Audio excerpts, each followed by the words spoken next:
بابەتی دووەممان لەسەر ئەو پاڵەوانەتی نێودەوڵەتیە کە لە چەند ڕۆژی ڕابردوو لە سنە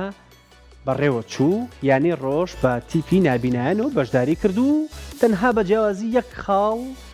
نەبوو بە پاڵەوان، بەڵکو پلەی دووەمی بەدەستهێنا کە ئەنجامێکی گەورە بوو.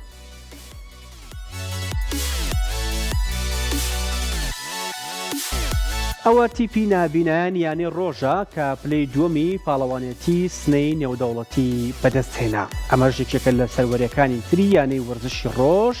کە بۆ کەسانی خاوەن پێداویستی تایبەتە لەو پاڵەوانێتی بەشداریان کرد لە پاڵەوانەتی سنەی نێودەوڵەتی بۆ یاری گۆڵبۆڵی نابینایان کە پلەی دووەمیان بەدەستهێنا و بە جیاوازی یەک گۆڵ لەگەڵ تیپی یەکەمدا کە لە یاری کۆتاییدا ڕوبەڕووبوونەوە ئەویش تیپی ئامەد بوو کە دوای ڕکابەرێکی زۆر ئامەد پلەی یەکەمی بەدەستهێنا و یانی ڕۆژیش بوو بە خاوەنی پلەی دووەم کە لە ڕابردوودا ئەمان پرۆتۆکۆڵێکیان هەیە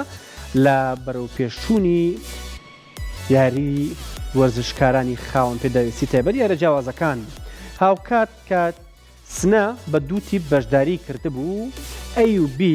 تیپی ئەیان پلەی دووەمی پلەی سێمی پاڵەوانەتەکەی بەدەستهێنا بە بەشداری 6 تیپ بوو کە وەکوتمان سنە بە وەداخود کوردستان بە A و B و هەڵبژاردەی عێراقیش تیا بەشداری کردبوو. دوو تیپەکەی تر جگە لە یانی ڕۆژ تیپی ئامەد و تیپی وان بوون لە باکووری کوردستانەوە.